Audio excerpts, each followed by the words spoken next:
अस्सलामुअलैकुम नाजरीन, Shaheen online channel में हम आप सबको खुश आमदीद कहते हैं। सवाल नंबर 1, इस चीज़ का नाम बताएं जो ज़िंदा हो तो दफना देते हैं और मर जाए तो निकाल लेते हैं। तो वीडियो अच्छी लगे तो लाइक करें और चैनल को सब्सक्राइब करें।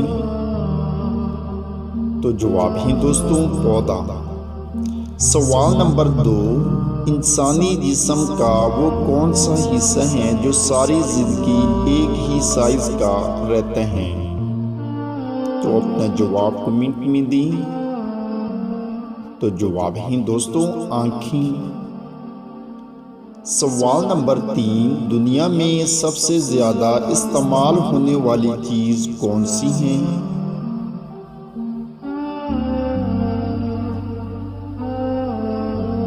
तो जवाब है दोस्तों, पैसा। सवाल नंबर 4, वो कौन सा जानवर है जो जंप नहीं कर सकता?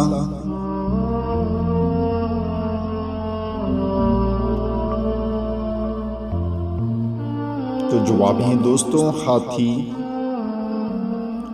सवाल नंबर 5, दुनिया का प्यारा और बेवकूफ़ जानवर कौन सा है?